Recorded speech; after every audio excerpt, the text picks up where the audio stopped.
Hello, everyone. Welcome to the Queers of Time podcast. I'm Matt. I'm James. I'm Kenny. And I'm Kat. And this is a podcast to talk about all the gay stuff in the Wheel of Time. Because we're gay and we like the Wheel of Time.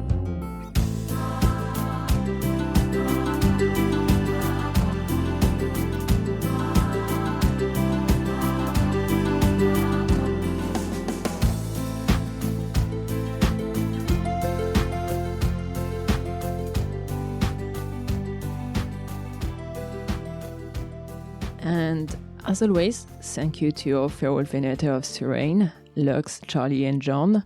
Are we going to have to rename that, or we're keeping that, right? We're keeping that. It. Yeah. I'm not renaming that. Oh my god. We're not renaming it. Absolutely not. Yes. Yeah, okay. As long as Soireen lives on in our hearts. That's. Oh my god. We aren't going to start off the episode like depressed. No. No, we're not. It sets the vibe. Today, the four of us have gathered once again to talk about the Wheel of Time TV show, and this time it is the finale. It's been a long road. There have been many ups and downs, and we're here to talk about the good, the bad, and the ugly of the season finale of season 3 of the Wheel of Time.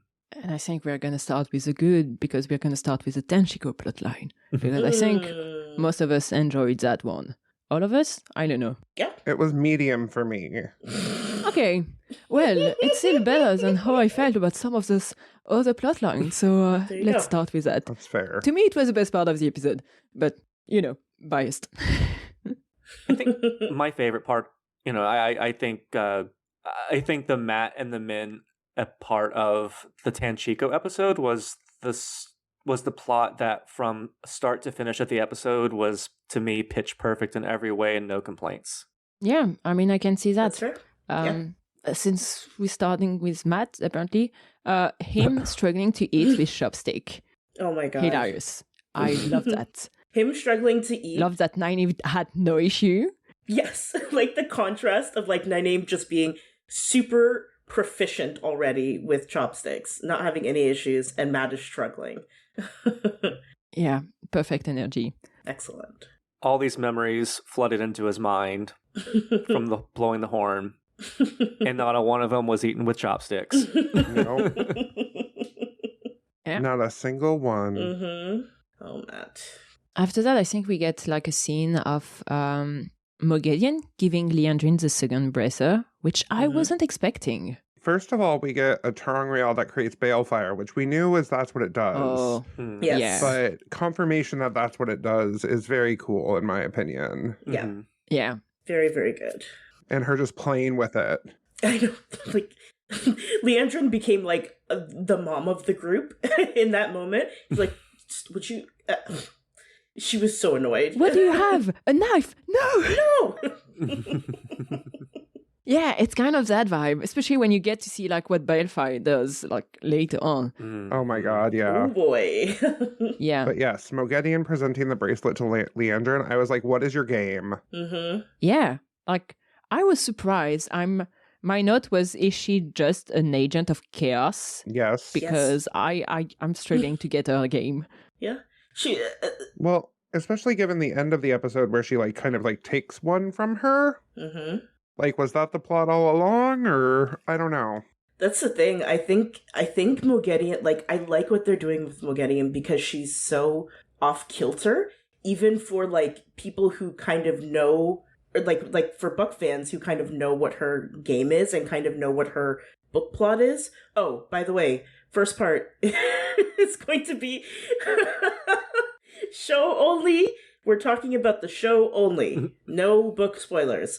There will be a point where we will say, okay, all the show only people, you have to leave or don't. We're not your bosses or your parents. And then it will be book spoilers, but we will tell you when that comes. Yeah, like Moghedien is like off kilter, I think, even for us book fans, at least for me, like, because I'm still trying to figure out, okay, what is this chick's end game here? Because I can't figure it out. I like it. I'm not mad at it. I like it. I don't think anyone can figure it out. No. She's just chaos. Yeah. Mhm. Yeah. My rationalization is that Moghedien very much like me, does not want to do the work, the upfront work. She wants to let other people do it. So she's confident in her ability to compel Nynaeve and Elaine. She gets the gauntlet or the bracelet, whatever. And then she's like, here, Leandrin, here's the, or here, mistress, here's this. And Leandrin's like, ooh, now I get to like, all I need is the collar. Whereas Moghedien's like, yes, go find the collar because I'm not doing that. It's going to be you. And once you get all the parts, it's coming back to me and I'm going to take it. Thank you for your service. Now please die. Yeah, Fair. That's fair. Go do the job and then I'll take the credit. Yeah. Yes. Yeah, 100%. She was absolutely that kid in school. Yeah, it makes sense because I don't know if this is like an important spoiler, but Moghedien was an accountant before the breaking. So like Moghedien is such a middle manager. Wasn't she into like insurance or something? Like, was it insurance or I don't accountant? know. I think it was just like a numbers person. It was accounting. Yeah, it was like business. Yeah. She was in finance, and like, what a finance middle manager thing to do, to like have somebody else do the work for you. Yeah. And then take their credit at the end. Oh my god. Excellent. And then we get to go into the Panak Palace, whatever. What do you think of that? I thought the Panarch's Palace was a little underwhelming. I was expecting like a giant museum. Because that's kind of how it is described in the books. Right. Not a spoiler. Sorry. But it was fine. It was fine. Yeah, meanwhile, it looked more like, you know, that mental illness when you cannot get rid of your old shit and you just keep accumulating. Hoarding? Hoarding? Yeah. It looks like someone's hoard. Yeah. That's kind of that was the vibe for me too. I think the essence of it worked for me. Like it's very unsettling. There was this like, it was both filled with things but also very empty. Like it's like as they're sort of moving through it, it was unsettling in the correct way, I think. But yeah, I pictured it bigger as well. But I mean, yeah, I guess they can only do so much with sets and whatnot. I think if I had any desire to rewatch that episode, which I don't yet, I probably would want to pause on the various things to see whether, like, I'm sure it's full of Easter eggs. Oh, yeah. There was... Oh, I don't know if this is a spoiler. Are you talking about, like, the Mercedes logo? Yes. The Mercedes-Benz logo? Mercedes-Benz logo, yeah. Yeah, I don't think it's actually a spoiler. Like, one of the fun things we find out in the book when you go into the Panak Palace is that very old symbol that is being described, but you don't get a name on it. But the description really match like the Mercedes logo, and it's just a reminder that the Wheel of Time happens several, like, thousands of years after our time. Yeah. And we kind of get a bit of that vibe with one of the symbols we see in the Panak Palace, which was sweet, I guess. It was like a knockoff Mercedes. Yeah. It was as much Mercedes as you can get without paying the licensing fees. Exactly that, yes. And I mean, which brand never changed its logo? I'm sure maybe Mercedes would change that to that in a few centuries. Yeah. I did like Nynaeve deducing that the woman who stole the collar or the bracelet must be a Forsaken. Like, that was smart of her. Yeah, I agree. Yeah, yes, it was, I think, and like, we kind of saw Nynaeve's tracking ability, too, because she was tracking Leandrin all through that place, which I really appreciated. I was a bit confused. I don't know. This was one of my sort of quibbles that I had with the episode. Nynaeve's whole thing is usually like she appears confident on the surface, and how she navigates the world, but inside she's like terrified. And it seemed like it was the opposite in this. Like, you know what I mean? Like, she seemed, every time you kind of saw her moving through the palace, she just, like, she was so clenched. And she looked, you know what I mean? Like, she was very nervous. Yeah, and I get it, but like Nynaeve's, I get it for anyone else, but Nynaeve's whole thing is like she, you know, overcompensates and sort of produces this facade of being very put together and very competent, and she is, but she doesn't think that is the key. Like, she doesn't see herself as brave, and she doesn't see herself as, I don't know. So that was, it's a very small thing, but like, as a Nynaeve stan, I have to you know? Yeah. I'm curious whether there's a clear difference of behavior between when she's still with people and when she's not anymore. It could be. Because she does spend a lot of time in that palace alone, so you need less of a facade. You know what? That is an excellent point. Yeah, that's I think that's a very good point.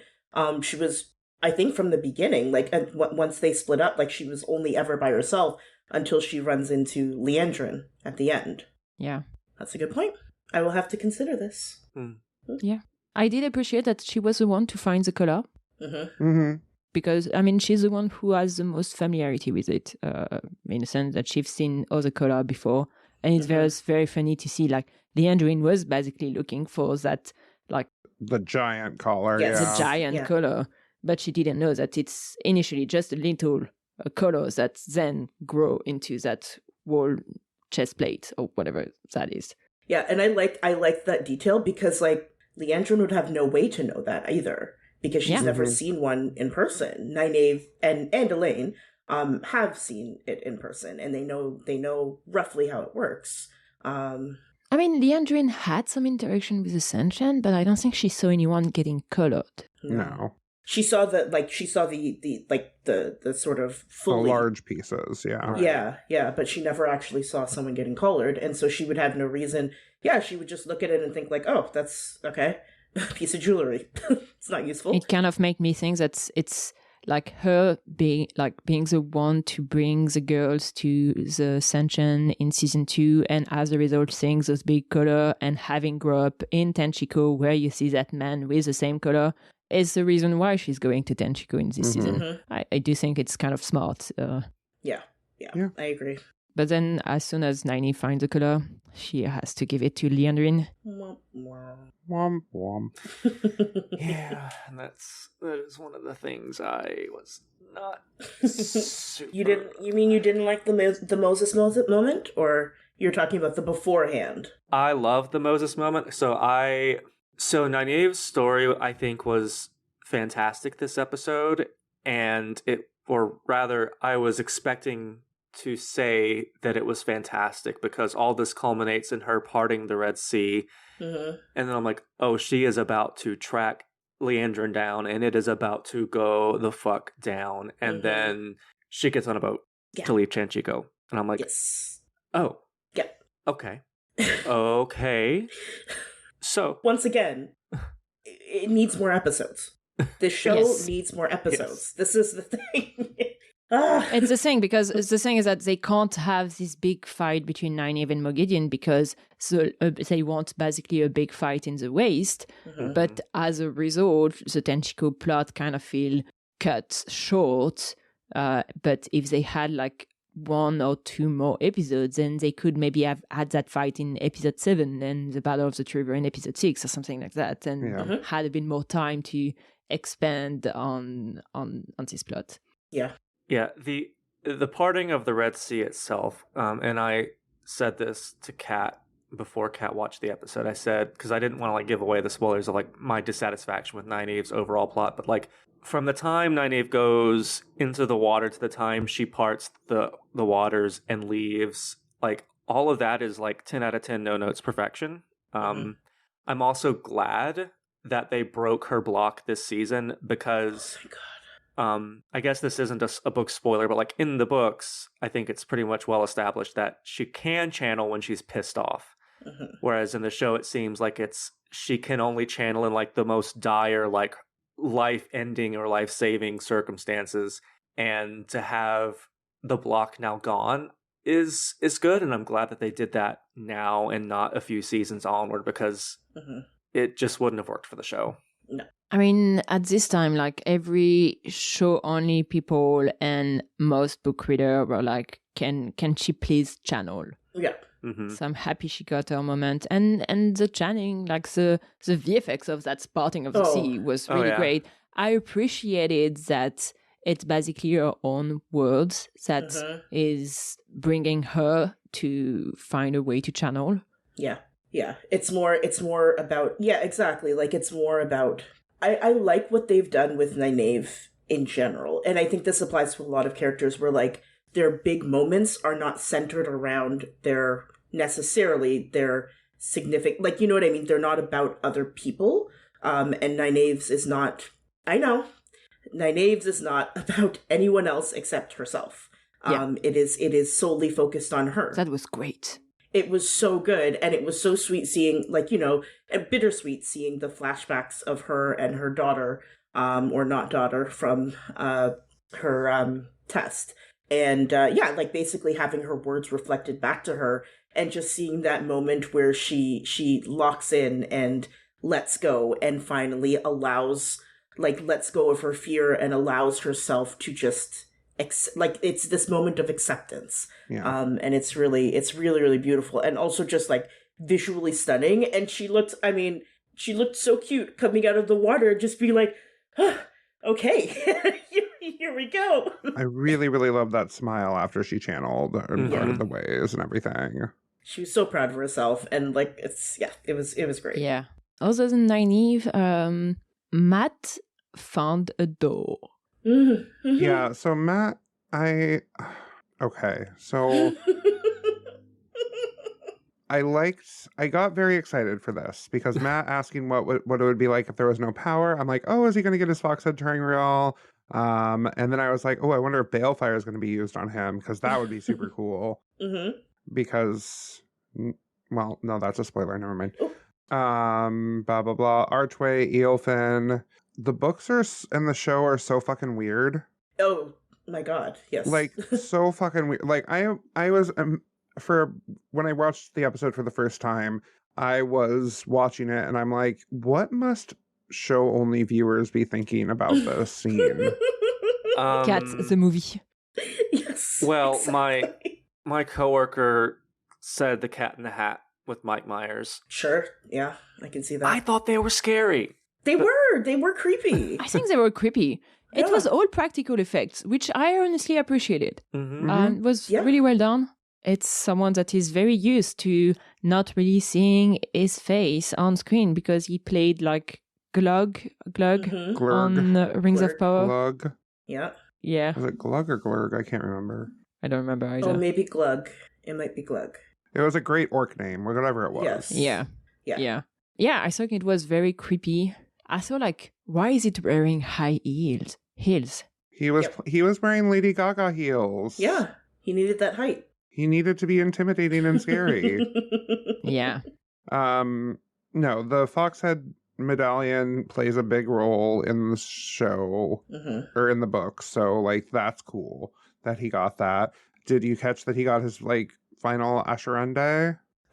So I haven't gone back and watched the episode, but I've seen clips Steals of that particular, and that's cool. I like that a lot. That makes me happy. So for the show, only people, the Ashendere is a weapon that Matt gets, and so if you look back at that scene, you can see him hanging on from a spear that is being planted into the twisted door. And basically Matt gets 3 things. He asks for 3 questions and he gets 3 things. He got a Foxhead medallion. He has a bunch of memory stuff going on, and he is being hanged from that spear, which we're assuming he's going to be keeping because that's an important spear in the Wheel of Time. Can you imagine we just never see it again?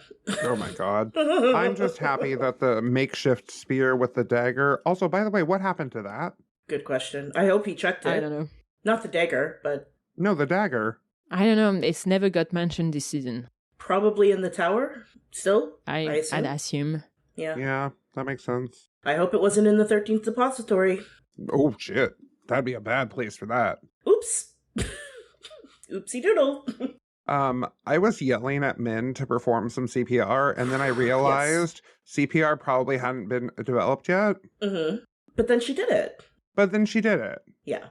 It was very silly how she did it, but she did it. Well, she did it in a very Min way. She basically got very angry with him and was like, absolutely fucking not. Wake up. Wake up, bitch. Do you think you can do CPR with the Hills of Tenchiko song? Is it the right rhythm or is it too slow? It's too slow, I think. I think it's too slow. Too bad. Because you have to do it with staying alive, staying alive, staying alive.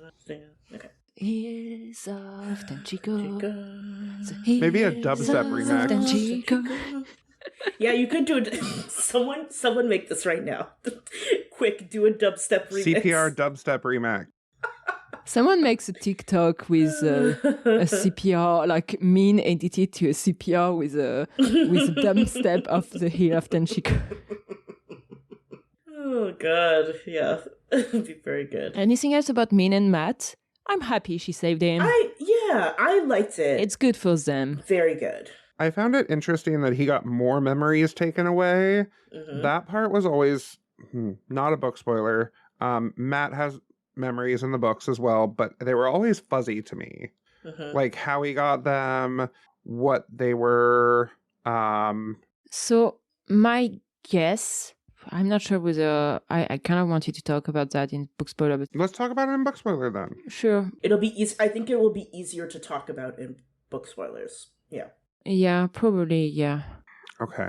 Then we also got Elaine and Tom with some nice moments between them. Annoying. So I have to say, this is the most that I have liked Show Tom, which is, granted, it's not a super high bar. It is not a super high bar, but comparatively speaking, this is the most that I've liked Show Tom. I mean, sure. Or at least appreciated his presence.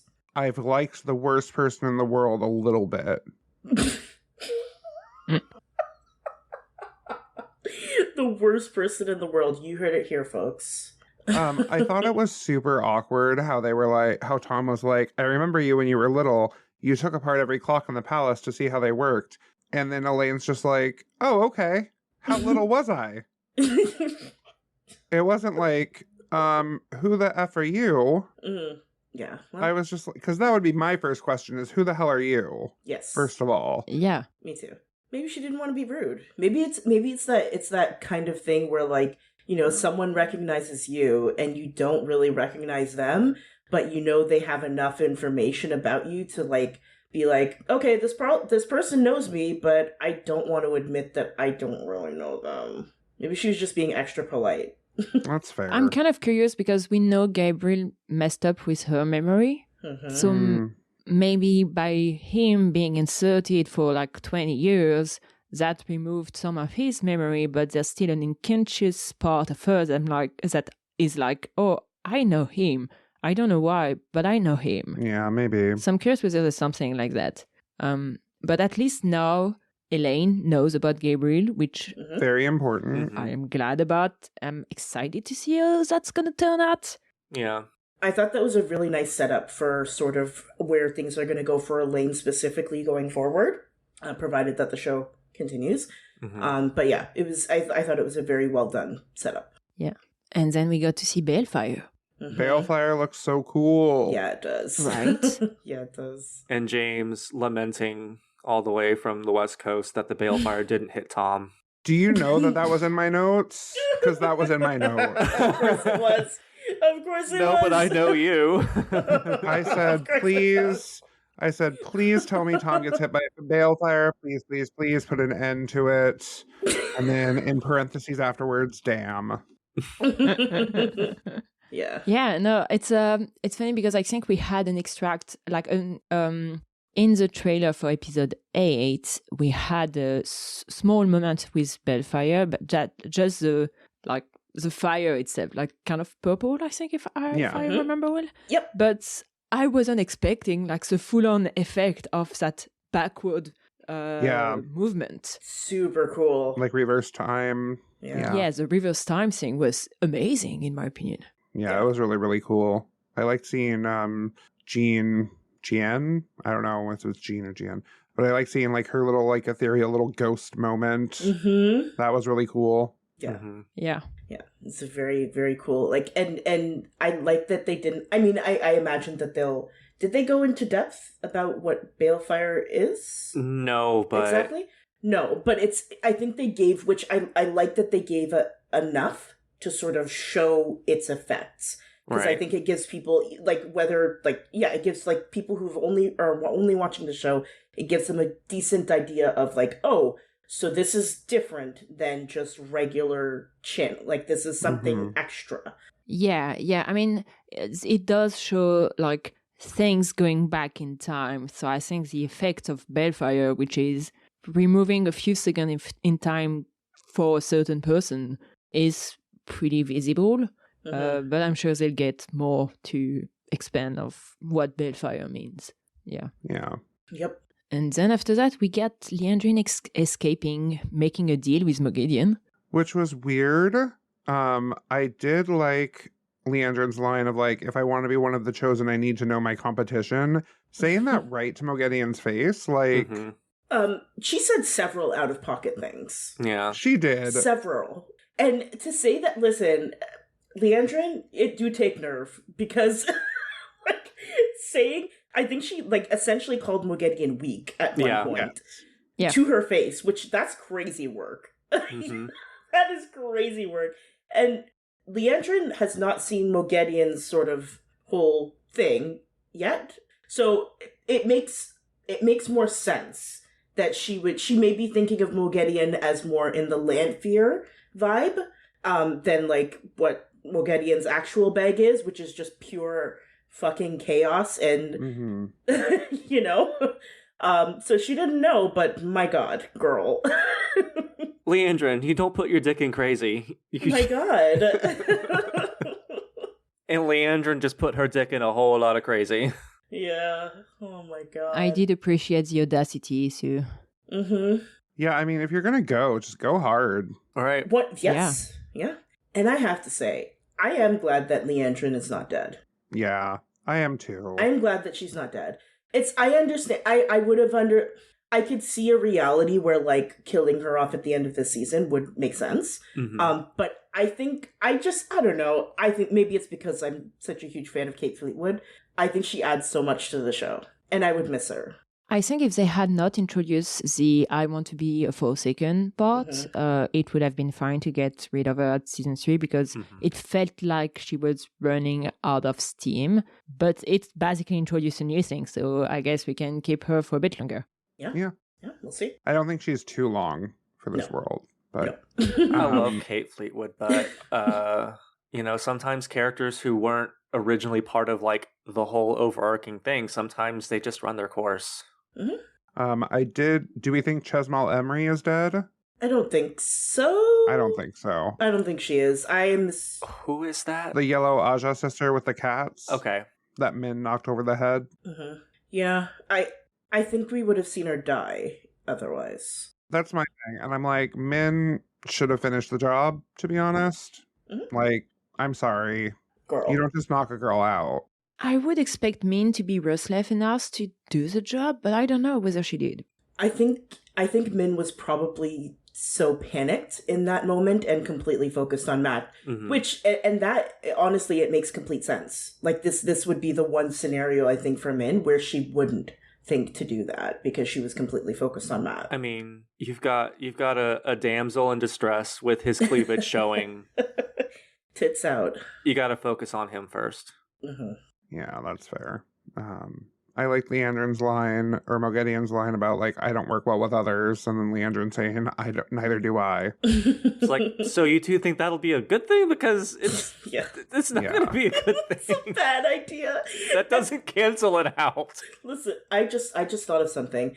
Both Leandrin and Moghedien are firmly on Nynaeve's shit list, who is now unblocked. Yeah. So, here we go. Season 4 is going to be fun for Nynaeve. Here we go. Here we go. It had better be. Nynaeve basically had some nice moment at the beginning of season 2, like with her test, but since then it's been pretty, like, stale for her, in a way. Yeah, she didn't really get any big moments this season aside from Party in the Red Sea, which to me was, going back a little bit, it was a little underwhelming. Yeah. It was fine. Unfortunate. But it was a little underwhelming for me. It would have been more epic if Leandrin had been standing there and like shitting her pants. Right. Yep. Nobody witnessing it sort of like whiffled it.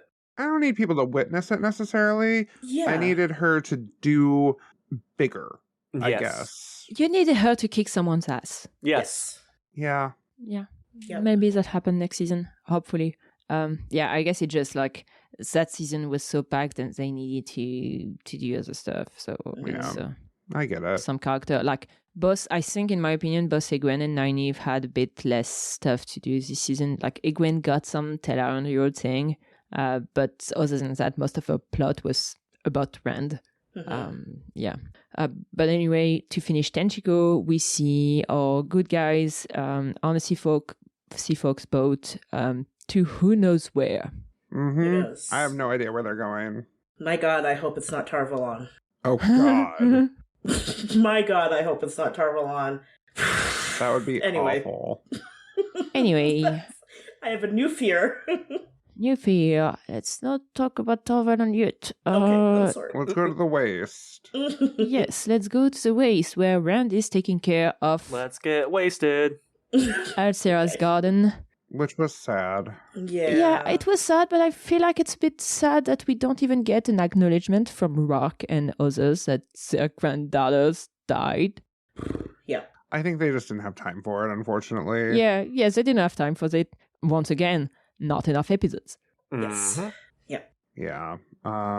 It was very sad, though. It was.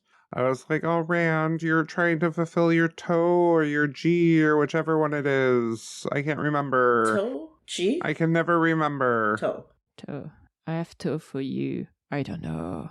I don't get it. I think it's G. Because you say... You're trying to regain your G. You're trying to regain your G. So you have to. So you have toe. Or meet your G? Meet your G. Can you tell Meet your that G. none of us... the Aiel are not our bag at all. You ask one of the many Maiden of the Spear accounts on Twitter, and they would be like, who the fuck do you think you are? You aren't even real Wheel of Time fans. I know. And up. Oh my Like- God. How do you not know Frisher bitch from the Bandersnatch clan in the Cold Rocks Pussy Hold or whatever? Like, I don't know all these people. Are you high? What is happening? Like, Are you high right now? I mean, I did Just a little bit. seeing you scroll through this like bananas Rolodex in your mind to pull out these words. I mean, I'm just like, I can't keep track of all these fucking seps and clans. And I mean, no one's shit. asking you to keep track of the seps. I was just asking you for G and toe. Gianto, I don't know. we should know the difference. To be clear, it's something I think because it comes up often enough.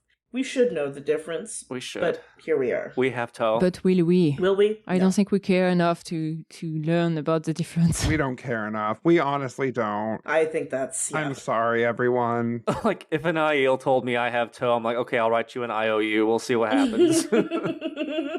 Fine. Oh boy. After that, we get a discussion between Rand and Lanfear in the dream, which was interesting. I did find like Egwene kicking out Lanfear a bit underwhelming.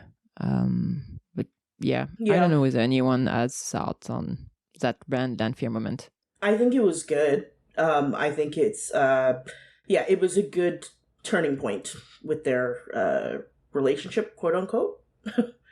I thought it was really cute. Not cute. Oh. Cute is not the word that I was looking for. I thought it was really cool to see Lanfear using the true power. I assume that's what it was. Yeah, because her eyes went like full black at one point. Yeah, she was clearly losing it. Yep. Yeah, I mean, there's a very big VFX difference between what's true power, which the show hasn't explained much, but like Lanfear kind of channeled two type of power. Well, the show kind of explains it, yeah. Yeah, in Radiant episode, that's true. I guess. That's true. That's a good point. Lanfear, when she's using that like big black inky stuff, was just channeling a different type of power that she tried to access in the Age of Legends. Yes. And surprise, she can do it. She did it. She did it. Women in STEM. We love them. We love them. But before I realized it was the true power, my note says, oh fuck, what is happening? Is Lanfear evolving? It did look like she was evolving a bit. Lanfear Digivolve 2. She was entering her final form. Entering her final. I thought it was kind of ruthless. Like, Lanfear saying I was doing her a favor, making her stronger. And I'm like, what a wild fucking justification. Yeah. Well, it's kind of like Moghedien saying, like, when she realized that Nynaeve was blocked, and she was like, in our time, we would have beat that out of you. And I was just like, Jesus Christ, these guys. Therapy still wasn't a thing in the Age of Legend. No. It was. Grendel was a therapist. Yeah, exactly. Grendel, the problem was that the therapist was Grendel. That is the issue. Yeah. Our standards weren't high. No. Rand saying you're a monster, Lanfear, and then pushing her away. Like, that was great. I loved that the whole thing was a fucking trap. Mm-hmm. Mhm. Even though it didn't work, Egwene just showing up and pushing Lanfear out of the dream. My notes are in all caps for this entire thing. Like, I loved that so much. Excellent. I did find it very interesting that like they tried to trap Lanfear with a bunch of channelers and other people, like you can see Melaine with a silly dagger because she thinks it's gonna do anything. I mean, Melaine would not be talked out of it.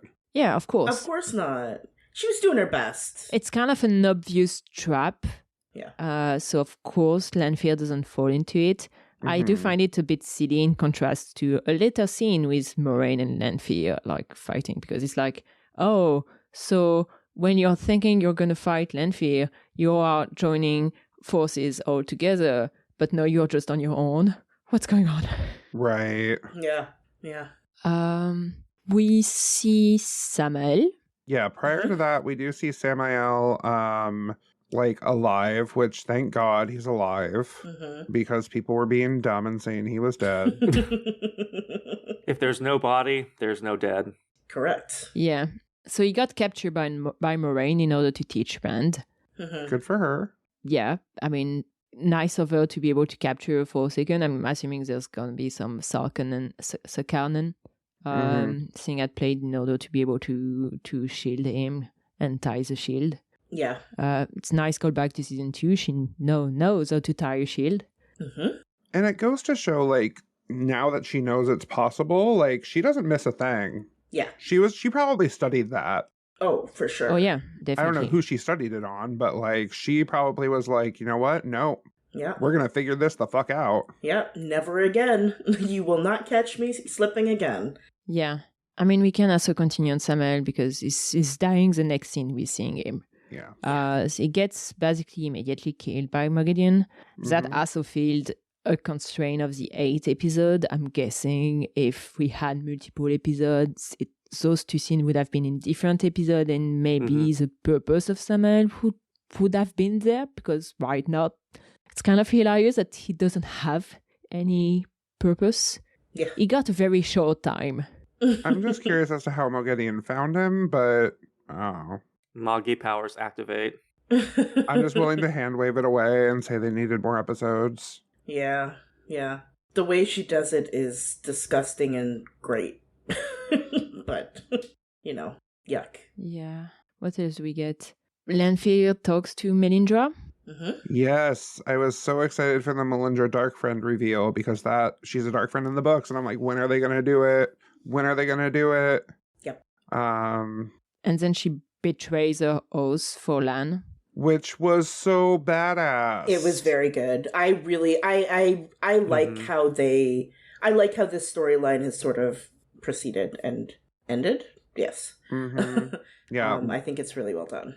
I really enjoyed their soul leaving their body. Like the VFX there were really, really cool. And also making it like an actual consequence. Like, because we don't, I don't think we see in the books. No, we don't see any Dark Friend betraying their oath and like the immediate consequence of that. So it was pretty nice to see that on the show and see the impact of, oh, if you're betraying your oath, you are losing your soul. Mm-hmm. Yeah. We had a conversation between Rand and Moraine. I loved that conversation. Yes, it was so good. So good. I think one of my favorite scenes of the series, but Camille, you had more. I'm sorry. I know I actually don't have more because I just, my note was I liked Rand and Moraine's conversation, but I saw that like a week ago. I don't remember it. oh yeah. Okay. Oh, I've watched the episode 4 times now. because I need to separate some feelings out. And Rand is so fucking smart in this conversation. Like, Rand surmises that Moraine was the one working with Lanfear. Like, he's putting 2 and 2 together, and it's great. And also, he's finally being appreciative of Moraine. Like, finally. Fucking finally. Took long enough. And Moraine being a hard ass and saying, no, I haven't been your friend this entire time. I was ready to murder you. Is so in line with Moraine that I love it so much. It's excellent. I really appreciate it from Rand that yes, he put 2 and 2 together, but it doesn't turn the whole conversation into a big dramatic thing in like, oh, you betrayed me or whatever. It's like, oh, you made some choices. I can see why. Okay, yeah, sure.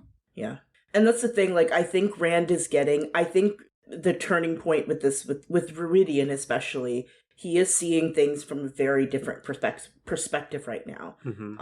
And so he is able, I think if this had been pre-Viridian, as I think we saw a conversation kind of like that, where he was like, what have you ever done for me, basically.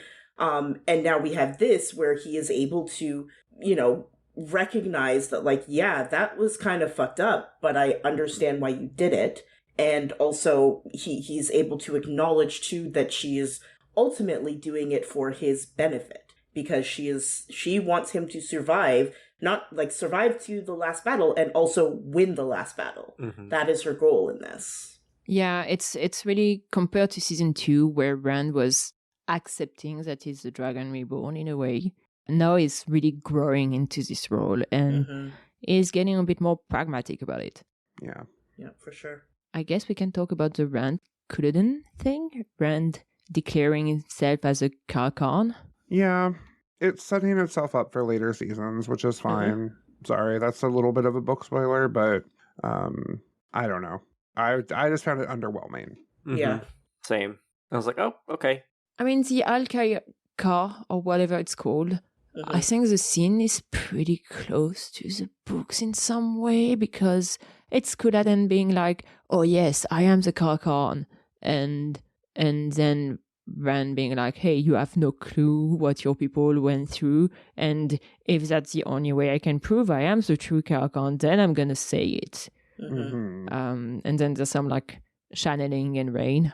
Yeah, no, I mean, it was pretty book accurate. It's just, I guess seeing it on screen was just underwhelming. Yeah.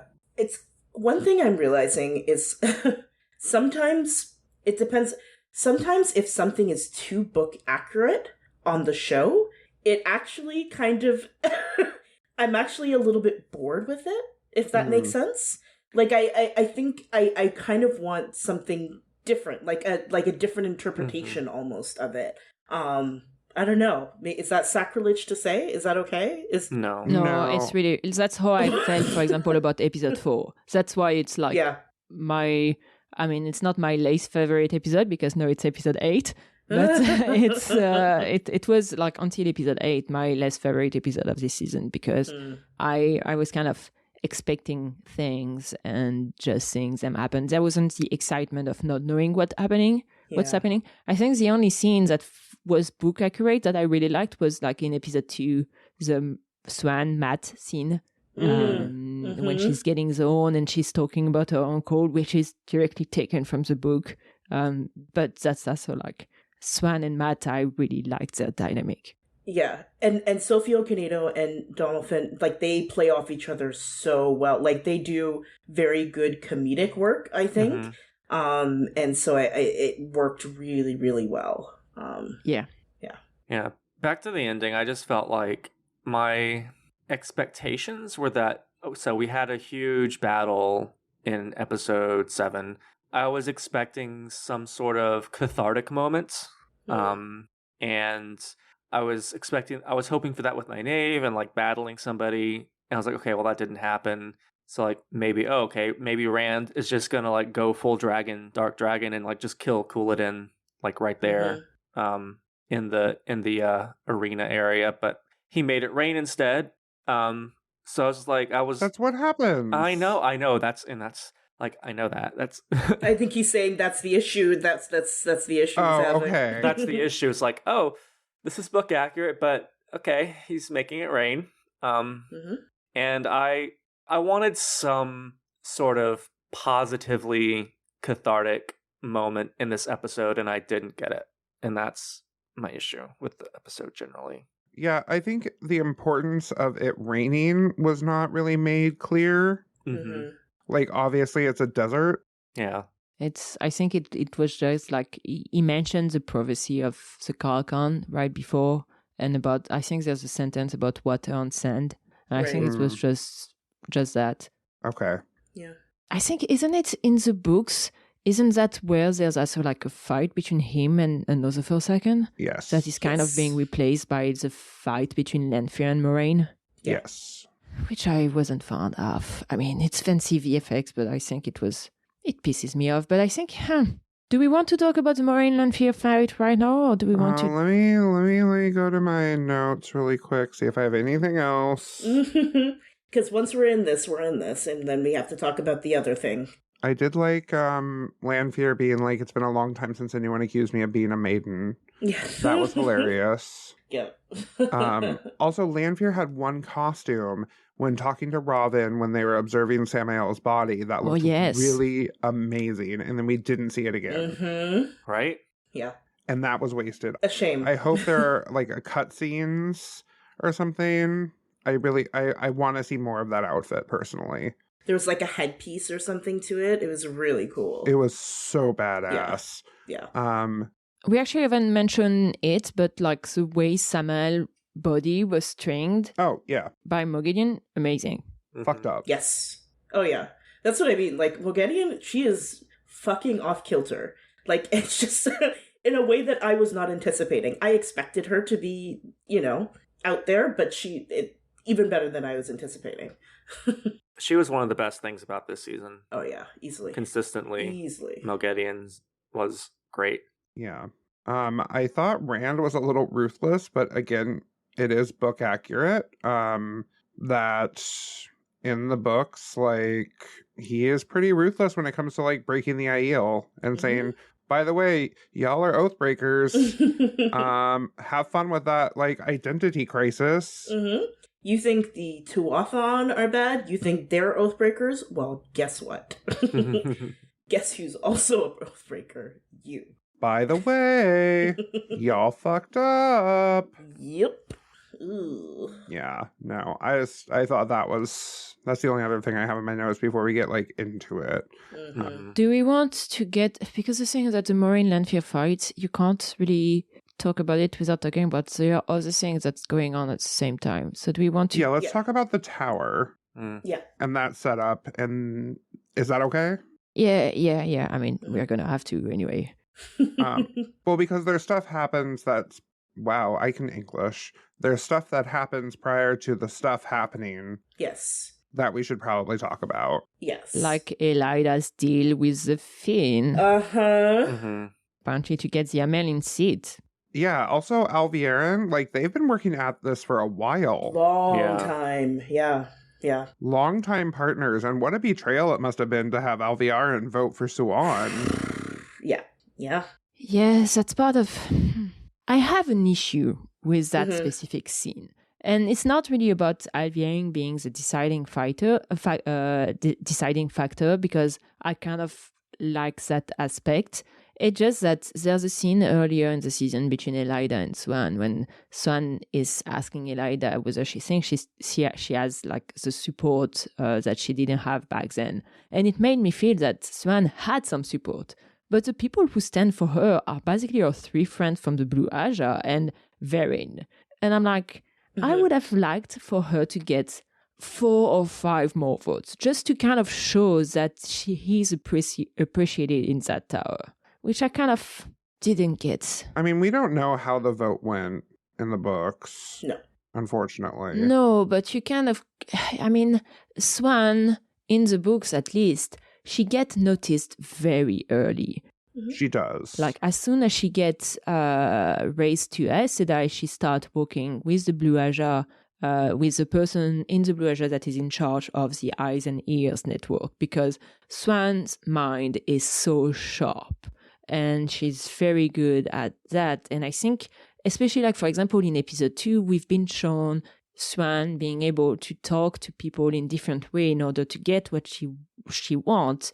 And as a result, I kind of feel disappointed that she didn't have more support, because I'm sure she's still great at that. And yeah, it's like, I kind of don't like in this episode how much they insisted about Swan's with respect to her relationship to Moraine, and not Swan as a fucking badass Sedai that becomes Merlin and has some political power there. Yeah, no, it's I can understand that. I think the perspective that I got, or the perception that I got from that scene, was not so much like people being unwilling to openly vote for Swan. It was more like being unwilling to vote against Elaida until you got the vote from Alviren. And then very quickly after that, everyone was like, okay, it's safe now. Like it sounds kind of silly, but the impression I got from it was like, you know, when you have a buffet and like people are saying like, okay, go up and eat, and nobody wants to be the first one. And then that one person goes up and gets their food, and everyone's like, oh, thank God, now I can go. Like that was kind of the vibe almost that I got from that scene. I don't know. I could be completely off on that. I got the same vibe. I could see that. I didn't take it like that, but it is definitely a nicer interpretation of that scene. So I will enjoy it, I guess. Listen, we're taking what we can get here. We're taking what we can get. We're grasping. Oh, was anyone else like a little bit surprised that spectators were allowed on the Amerlin vote? Because I was shooketh. Yeah, that was weird. That was really weird. I don't know. I don't see why it would not. That's the thing. I can't think of a reason why. I was surprised to see it, but again, we don't have any book knowledge. Like, there's nothing in the books that gives us any sort of framework for how the proceedings take place. And so I was surprised to see it, but then I was like, oh, okay, that makes sense. It's not a big deal. It's truly not. It's not. It's really not. I mean, to be fair, the only reason why they put so many people around was just so they could film like a nice look between Swan and Moraine. Yeah. That Elaida would see. Yeah. Yes. Yes. Yeah. That's the only reason why there were people watching in that tower. Yeah. Because, like, it's... yeah. Elaida's beef... And I think it, like, yeah. Elaida's beef with Moraine and Swan goes back a long time. And it's not just, you know, it is about them individually, but also them together. So Elaida just hates lesbians. Which, well, anyway. Were you going to say, like, which fair? But... Well, I mean, sometimes. No, I was going to say, like, I can't say what I was going to say. I'll say it later. Oh, yeah. Then we are back to the present time with, of course, Swan spending time watching a drawing of Moraine, and then she gets interrupted by Lyanna, who's telling her that she really should ask the Tower to support Rand instead of just deciding it on her side. Book knowledge. In the books, Swan does call a vote for Rand and wins that vote, and it's what triggers the coup. Yes. Here, she decides not to, and so she's being cooped for exactly the opposite that she was in the books. I mean, no, I get the logistical reason, in a sense that it would have required more scene of Swan negotiating with sisters and trying, which is a kind of the thing that I would have liked to see this season. Like, we don't see Swan interact much with sisters outside of Verin and Lyanna. No, it's very true. And this is I have a whole thing about this, and I am not the first person to talk about it. I've seen other people talking about it online as well. This is why fundamentally I hate streaming. Streaming is one of the worst things. Like, one of the most frustrating things that has happened in recent, like, in terms of media recently, because it forces actors into frustrating decisions, because you have these gigantic gaps in between seasons. And so what? Like, are actors just not supposed to take jobs in between? And just kind of hope? And, like, you know what I mean? Like, it's unreasonable to ask them to do that.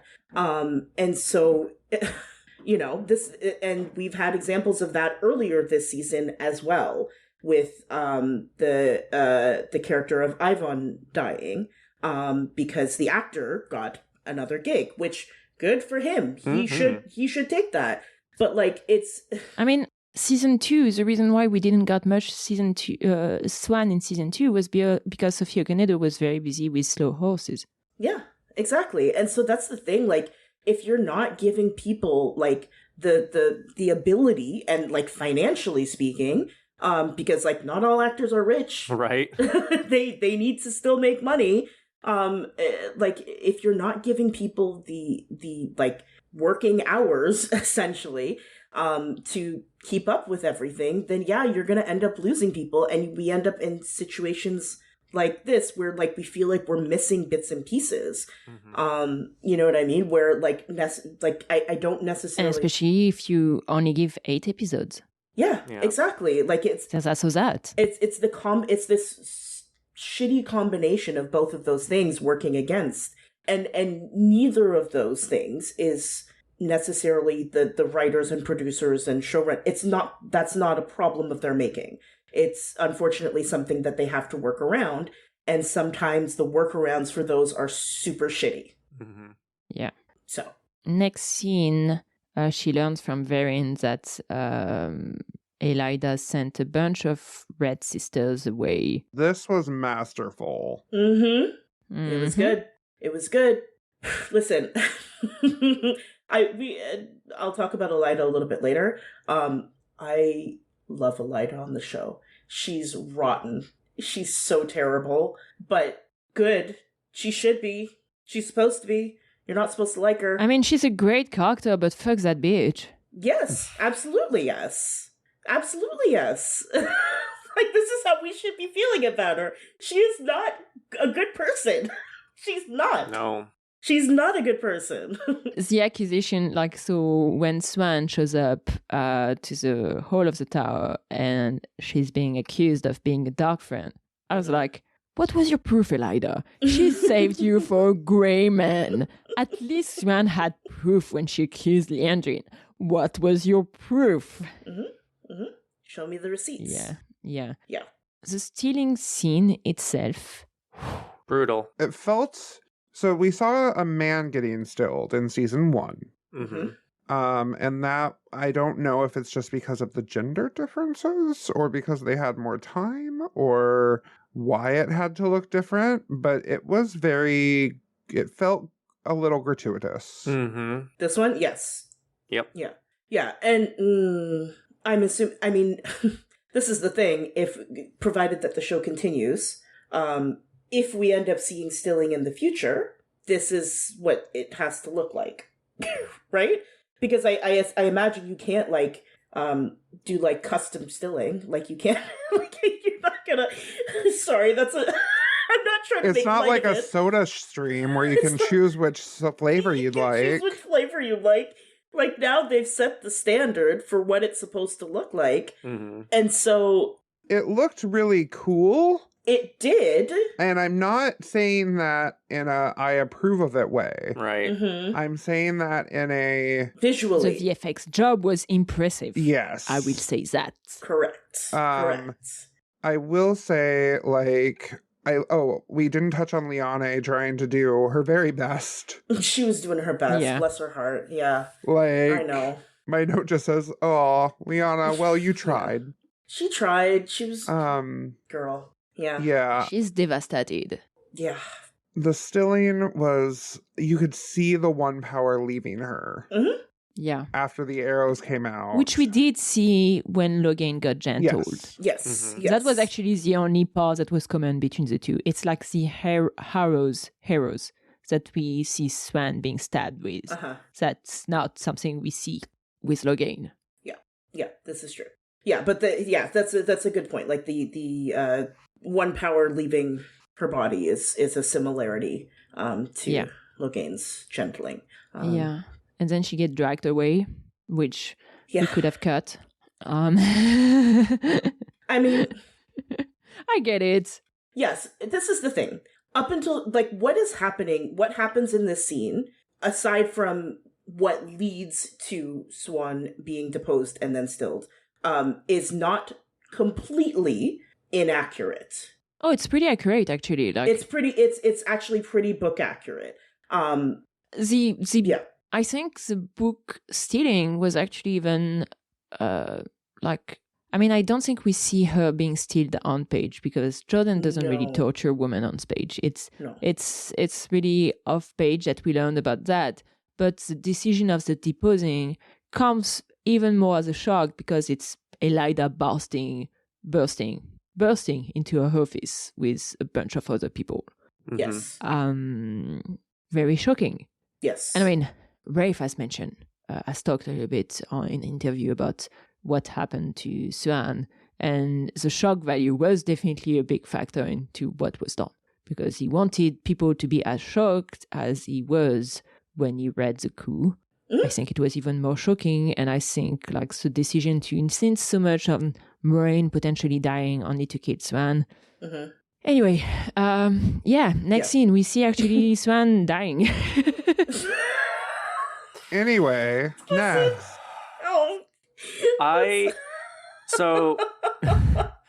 So for our listeners, by the time we get to this part, or by the time we're recording this, it's Sunday after the finale airs. We had access to screeners, so the four of us have had about a week and a half to a week. process this. About a week, yeah, to see. About a week, yeah, true. About a week. I found out on a Friday, did. At 11:45. I said I'm gonna watch the last 5 minutes just to know whether Swan is alive or not.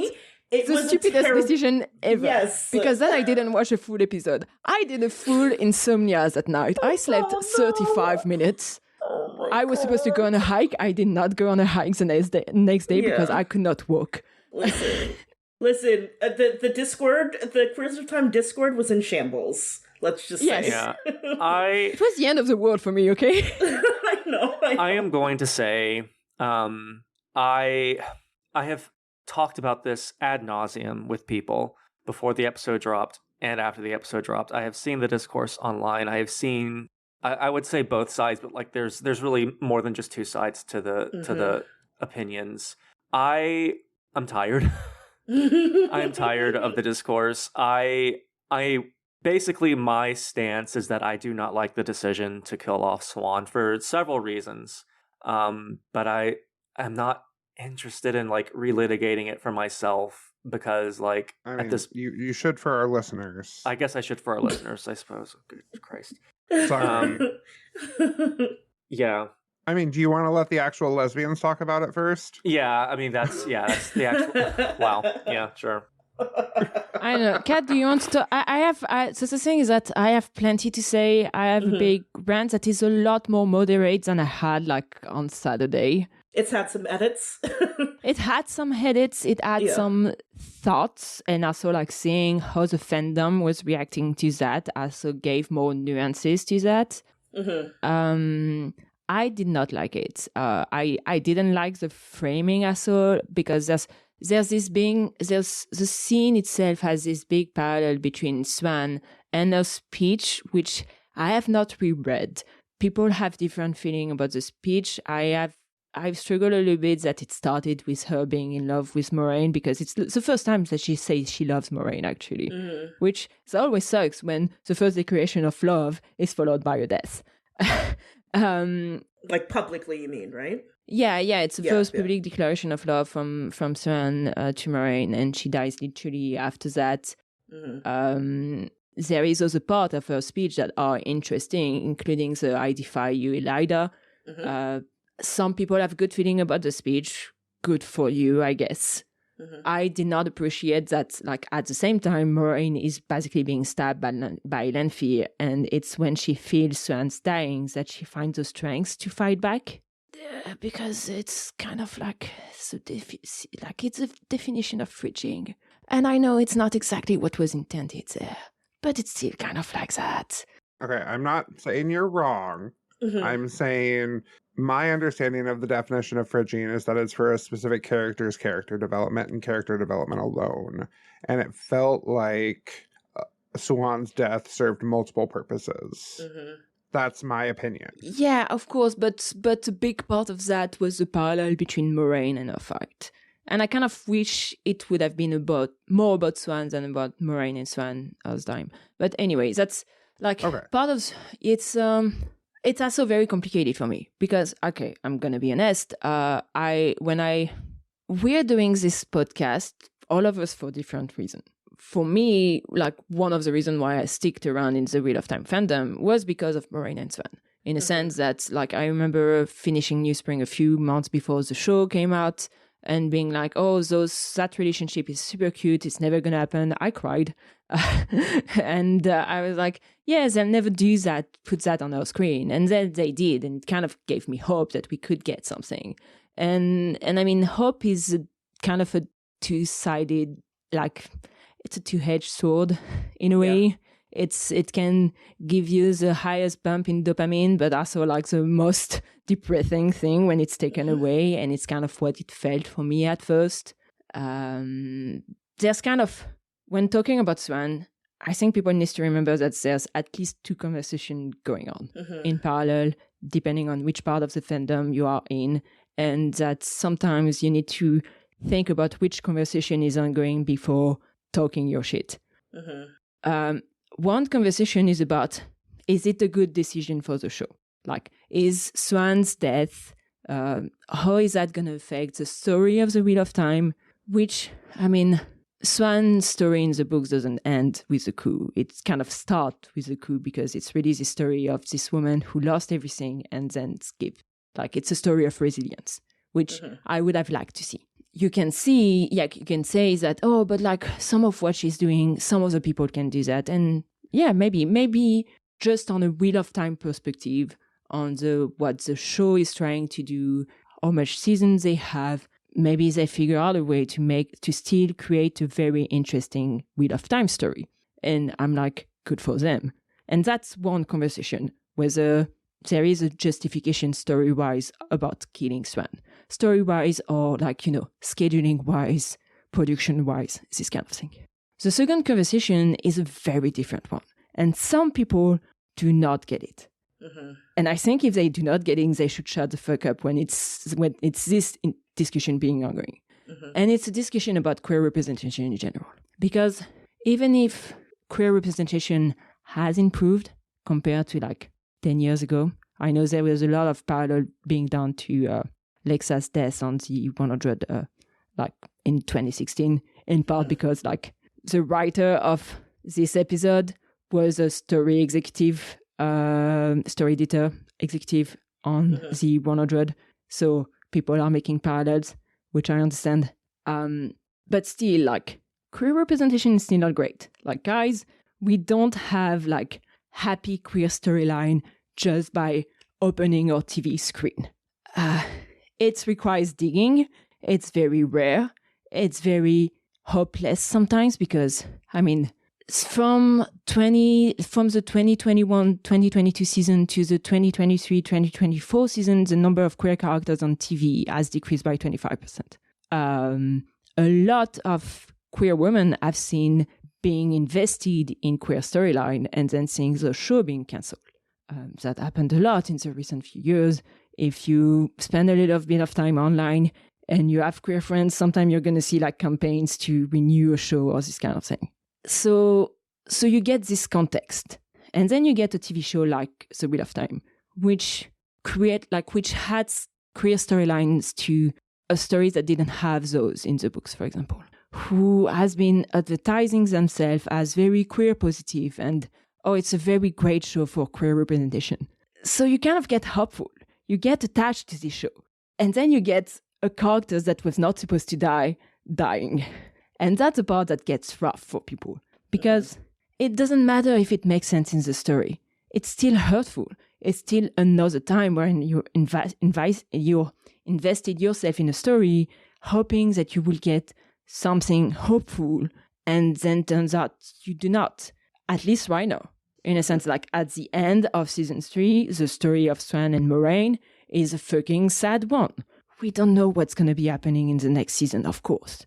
But right now, this is what's happening right now. And I mean, just understand that it can be very painful to those people. especially when you've been you've had failure before over and over again. You were hoping for something. That thing is not going to happen. Let people mourn. It's not like just losing your favorite character or like a shipping opportunity that doesn't happen. We're not like emotional or being silly, or it's just like it's frustrating to rarely have the queer representation you deserve and rarely see yourself on screen, and then getting attached to something and being like, oh no, I guess it's not going to be this time again. No, and I think that's a very fair thing to know, and I appreciate you sharing that. I think that's a very fair, I don't know how to say it. Sorry, my brain is failing me. Yeah. A very fair, the word I'm going to use is not the right word, argument. Viewpoint. Okay, viewpoint, thank you. A very, yes, viewpoint. Analysis. Yeah. Yes. No, I think it's incredibly valid, and I obviously don't have the same level of attachment to Maureen and Suan that a lot of people do. I mean, I obviously care about them a lot, but I don't necessarily see myself in them, or see myself. See, words are hard. Words. I thought that it was a little bit, how do I put this? Again, words are hard. I thought it was a little bit, gratuitous? No.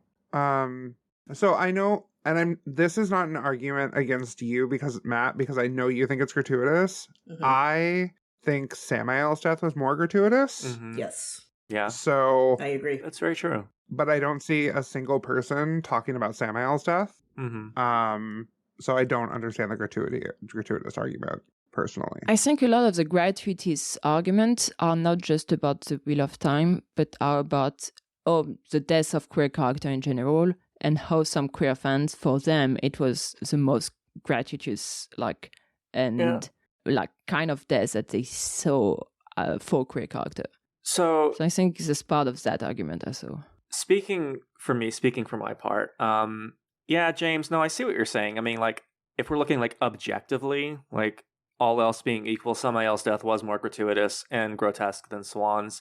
I think for me, the fact that we got to know her for several seasons and the fact that she's a Black lesbian also probably impacted how I assessed her death. And this isn't a colorism argument because Samael's white, and colorism is not about characters of color as compared to white characters. And this is an issue that I have with media in general. When Game of Thrones came out, there was gratuitous violence and sex and sexual assault. And so many people were like, oh my God, the sexual assault is awful. Do we really need to rely on sexual assault and rape to tell a story? And I agree with that sentiment perfectly. But also, I've questioned more and more as I've seen post Game of Thrones shows that lean into grisly, gruesome violence. Do we really need gruesome violence to show the stakes on a show? And this is beyond the Swan of it all. I mean, this is just general. But to counter my own argument, Jordan very rarely wrote on-screen sex and on-screen violence. So to make this show somewhat appealing, we are going to need a specific level of both sex and violence that we didn't see in the books because he just glossed them over. So I can see that perspective as well. I just think that some shows, especially fantasy, are leaning too much into the who's going to die next? Nobody's safe.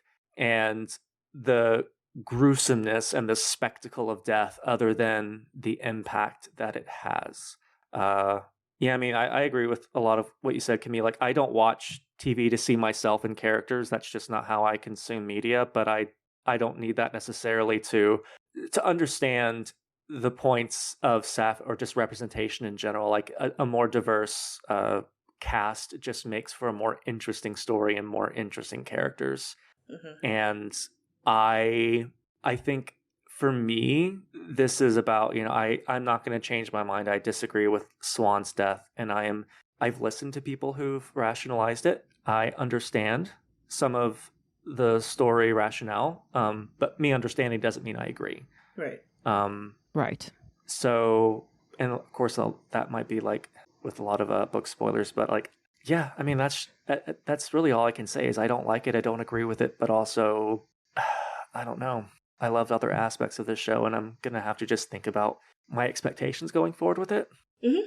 Yeah. Yeah, and that's the thing, like, it's, like I keep saying, your mileage may vary with certain decisions, and that's very much the case, I think, with Swan's death specifically. I don't think that there is a quote-unquote right stance with this, because people, like you said, Matt, people watch the show for different reasons, and they find enjoyment in different aspects of the show. And so, naturally, people are going to react differently to something like this, kind of like we saw with Loyal in an episode ago. Sorry, I was like, oh yeah, Loyal died. Yep.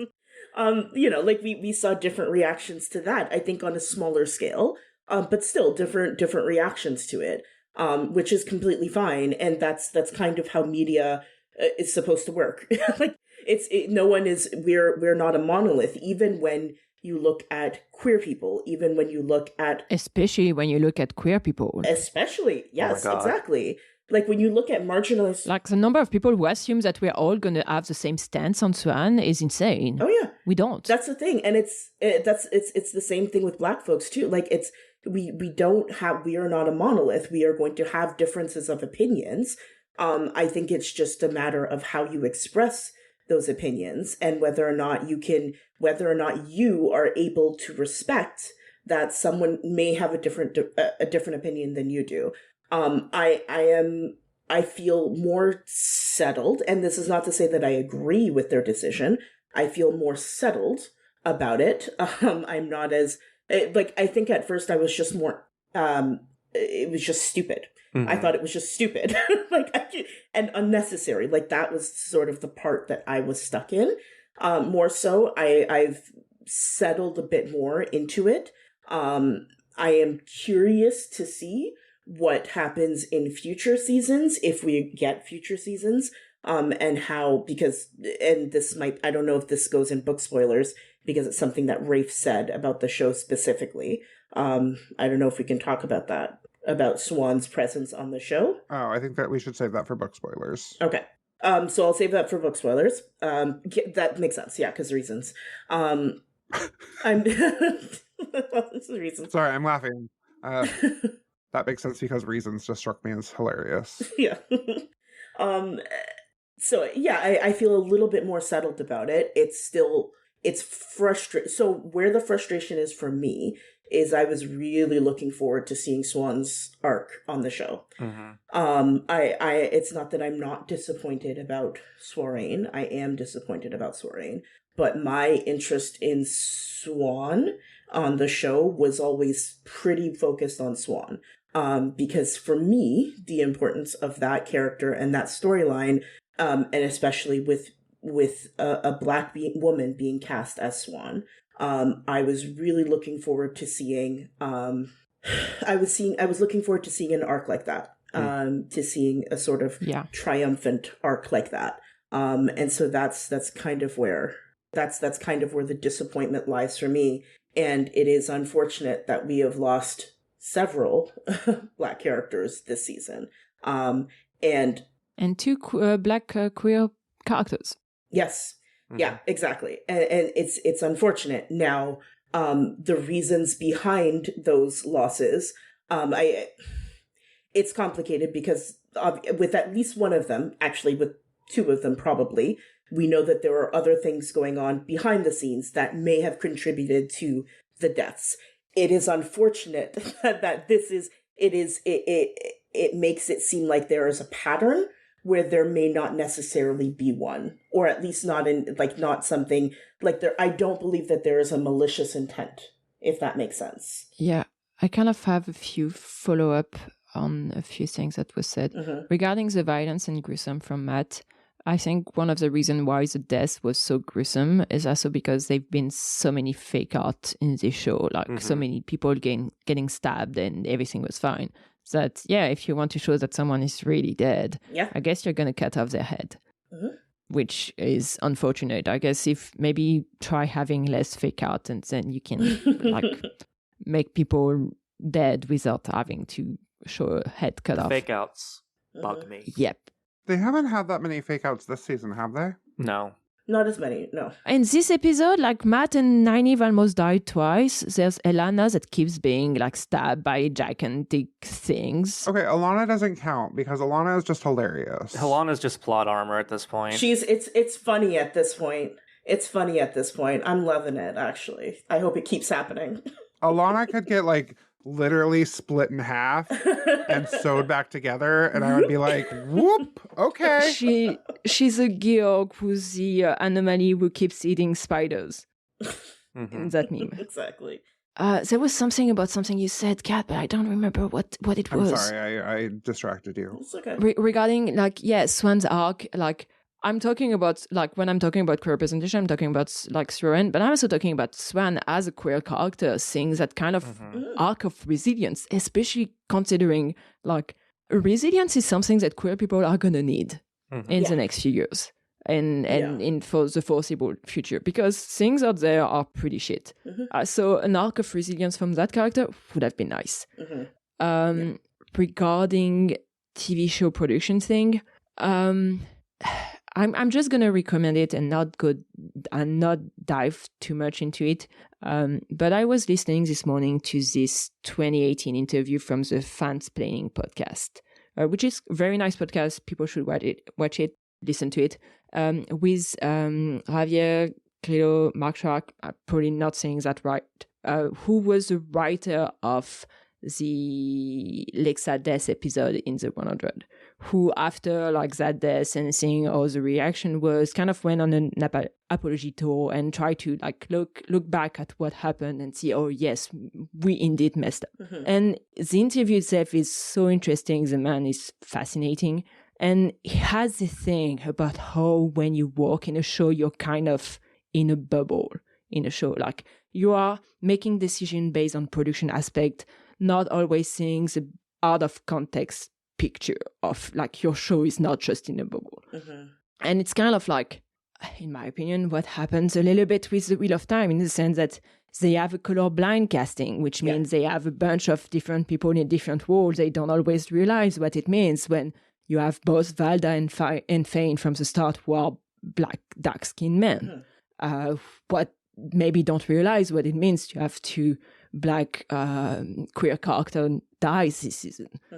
And I think it could be like, it actually may be a soothing interview to listen to, in the sense that if you want to get a little bit into the production aspect and also like seeing someone who actually understands that, yes, we messed up, sorry for the pain we caused, it wasn't our intent. Like, I'm sure people were not looking at like Swan's death and being like, oh, those queer people, they were so enthusiastic about this character, we are gonna kill them, just as a haha, there you go. I'm sure, like, even like, for example, I'm still bitter about us having an interview with Rafe where he was like so happy about Moraine and Swan as characters and this kind of thing, and only for Swan to die at the end of the season. And I've been feeling bitter about that, but I'm sure Rafe's intention wasn't like, ha ha ha. No, not at all. So silly queer people that they're gonna lose Swan. It's not what goes in people's heads. It's not, the intent wasn't bad. It's just that sometimes you have a tunnel vision and you don't always realize how it's gonna look like. Yeah, exactly. Like, and sometimes you can have the absolute best of intentions and things can still go sideways. This is living and existing and making decisions as a human being. And that's not to what's the word? That's not to not allow people to have like consequences or like be like confronted with the choices that they make. That's still, there should absolutely still be space for that. But like, I think, I feel like situations like this would be so much easier to navigate if we all just gave each other a little bit more grace. Yeah. And like, not like, I'm including the writers, the producers, like every, like whether you agree or disagree with someone, like just a little bit more grace, I think would be helpful. I think it would be nice to, at some point, see them acknowledge that there's a pain resulting from that decision, just because it's always nice to get your pain acknowledged. Even if it doesn't mean, like, the decision is taken, it's not going to change. We don't know what they intend for future season, actually.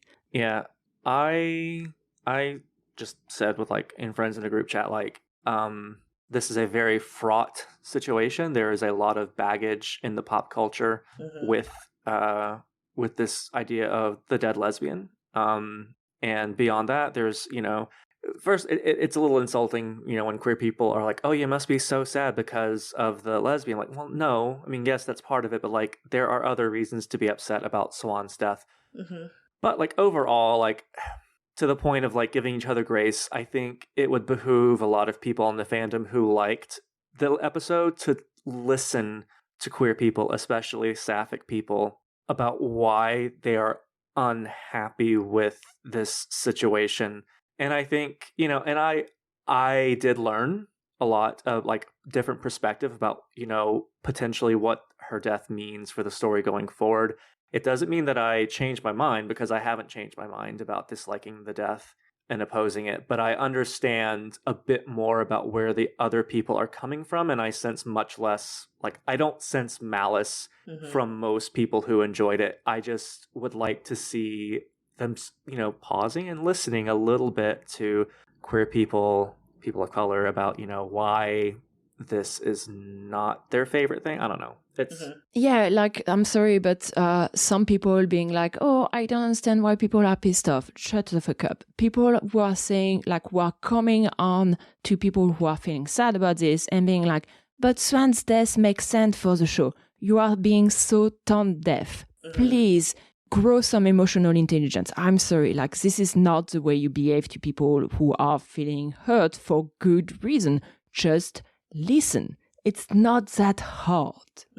Yeah, it's I think it's a very good reminder too that like and this is not to say it's impossible for this to happen, but there's always going to come a point, I think, with people who are not marginalized where they just don't understand. They can't. There's no way that they can. I don't think that they can, because I think lived experience is different than seeing it around you. And experiencing it that way. And so they can understand to a point, but I think there's sort of this, I don't know. I mean, they're never going to be like suicidal because they never saw themselves on the screen. Right. That was me as a teenager. They're never going to go through that. I will say the one tweet that I saw that made me like kind of sign off was a well-intentioned person who I don't think meant anything by it. And from everything I know of them, they are a good person. But they said, you're upset because Suan died. I'm upset because they used real world curse words in the finale. Ugh. And I'm like, okay. Kindly. Okay. Fuck off. Those are remotely the same. Kindly go drown yourself. This is what I mean. Like, this is what I mean. I don't think like there is this block where like people can only understand to a point. We can talk until we're blue in the face about how much representation matters. We can talk about like our own lived experience as marginalized people in different ways and falling into different categories as well, and sometimes across multiple categories.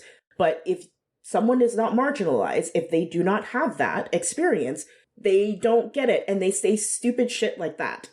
We're like, again, they're not it's not malicious, it's just stupid, and it's reckless is what I would like. That is what I would call it. It is, some people are far too reckless with their words, and they need to think before they speak or type them, and that will do a world of good.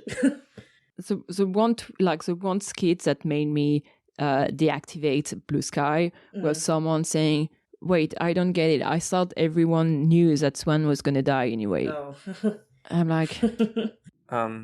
So yeah, I use the low bar of societal discourse, the cishet white man.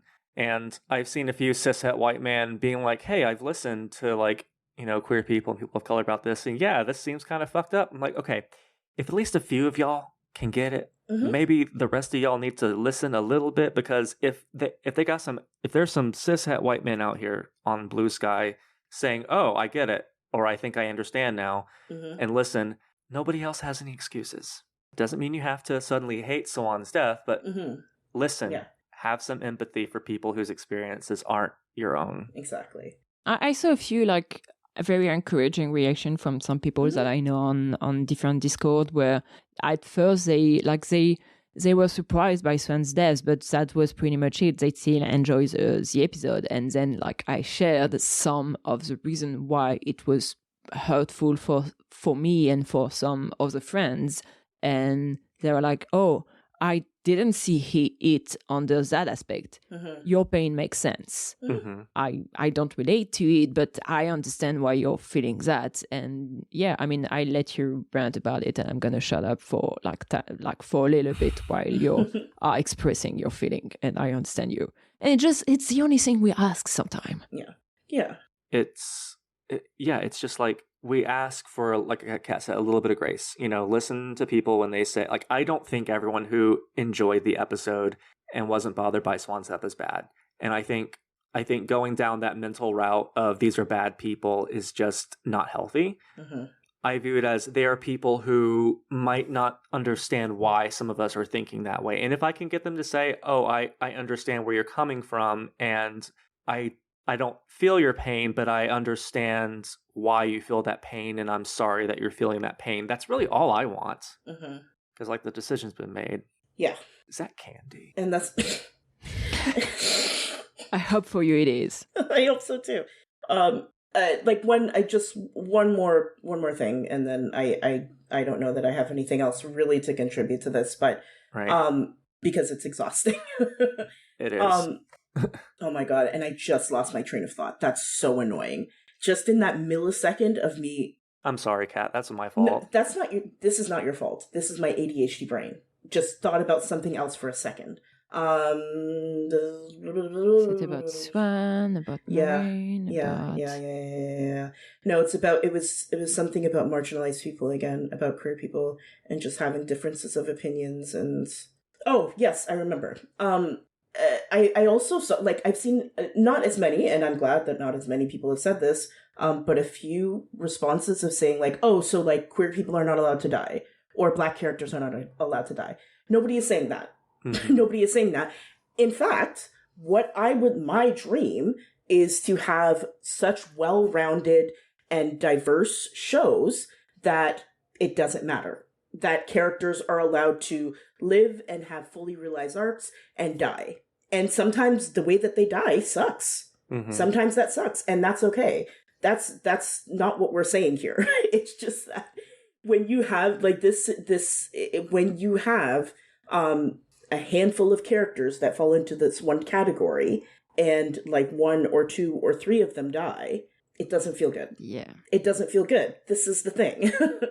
For example, when we saw Maureen and Swan being a thing, and like for those two characters being confirmed queer character in the show, with the knowledge of the book, I had such this big idea of a romantic, of like both of them are individual queer character, but also like the path that they could be taking, and yes, all of the difficulty along that path, but like the end game that could be something that I had never seen before in any TV show, not like fantasy or non-fantasy TV show. And I was like, whoa, this could be so good. So I'm kind of also mourning this opportunity that we may not get at all. Like, I know there was some comment about Rafe about how it's not, like, if they get renewed, maybe it's not the last time that we're going to see Swan, or maybe it's not the last time that we're going to see Sophia Conedo. And he still has some idea for like some Maureen and Swan endgame. And I'm like,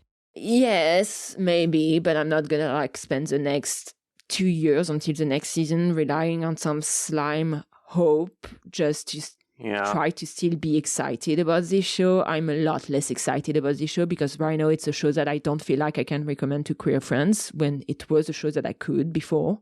Yeah.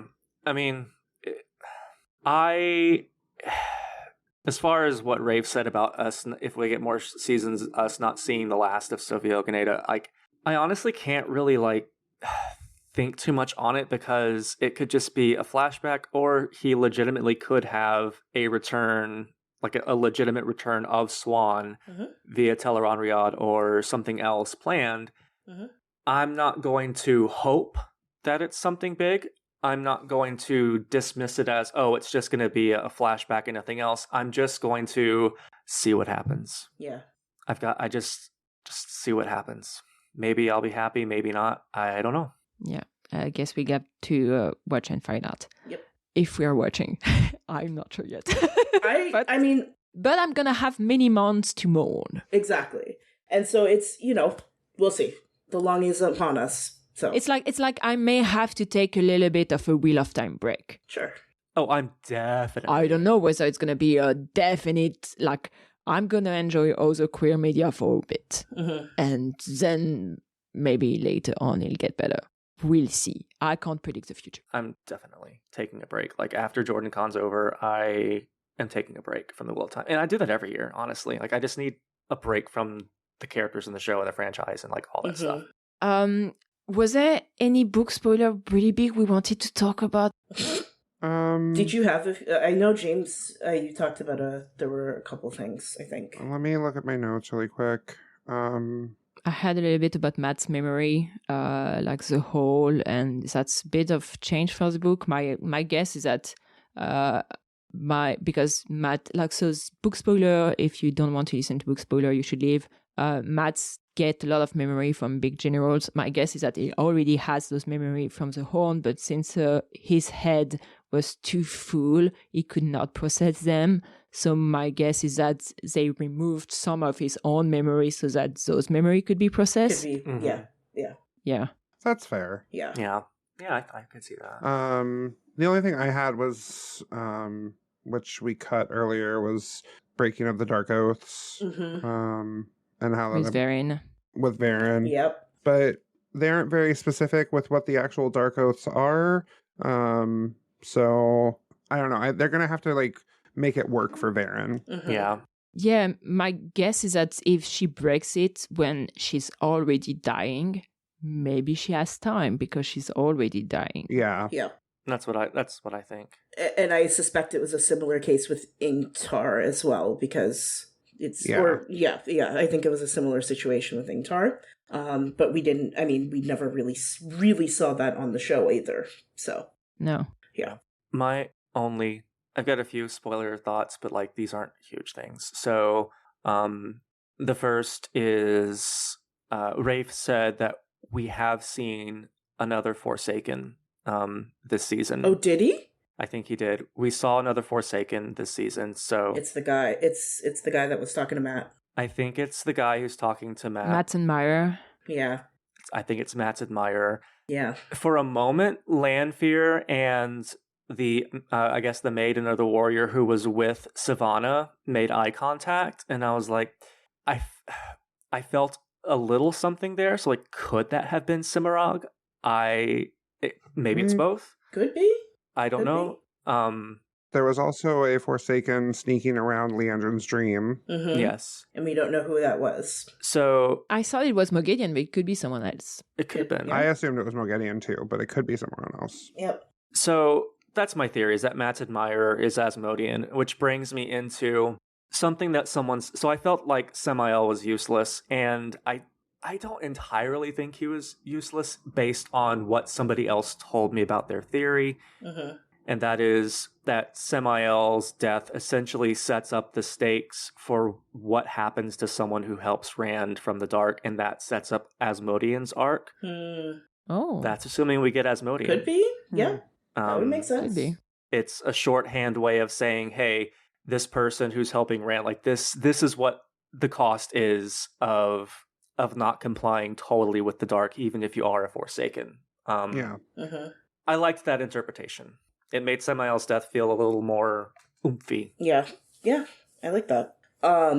Alviren is playing the long fucking game.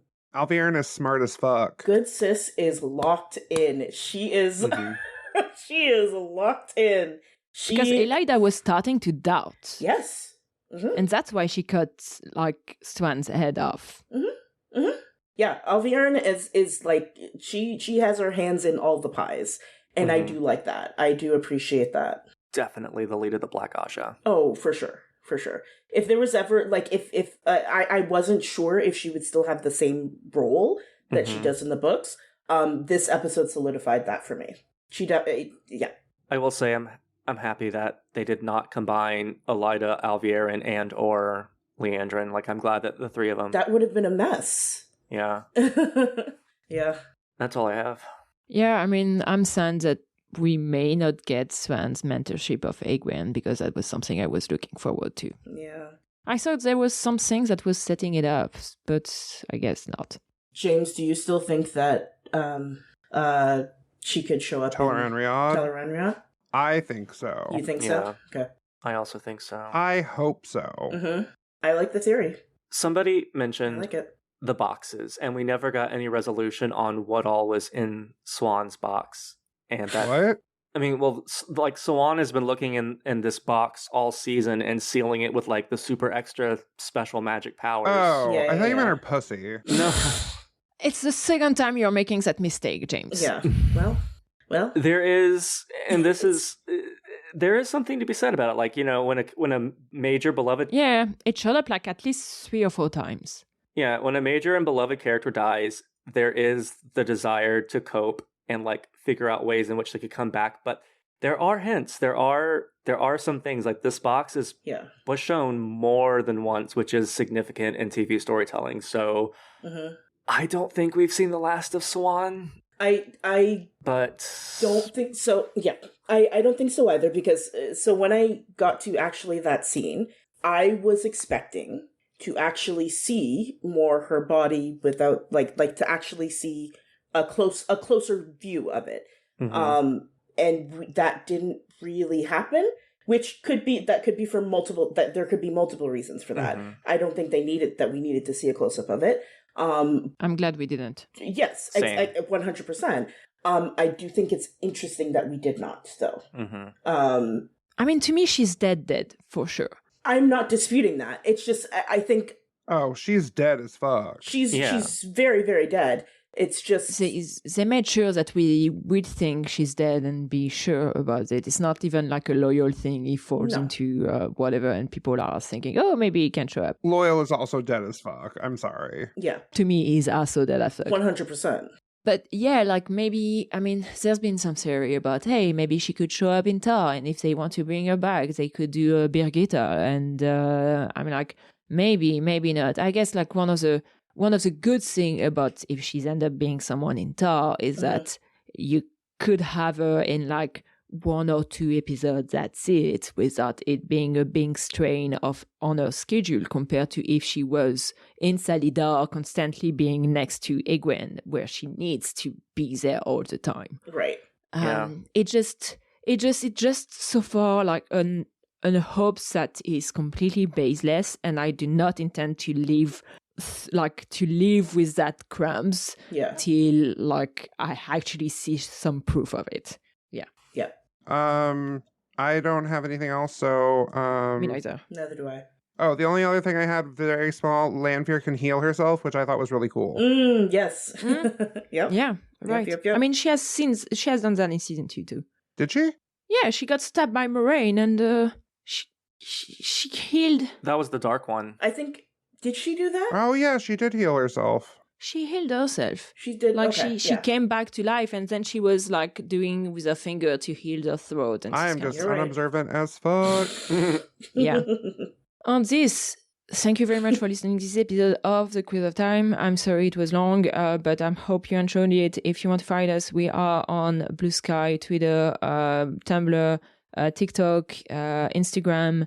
We have a Discord. Please join the Discord if you want to talk about queer stuff. We're probably going to have to talk about other queer media at some point, so that's going to be fun.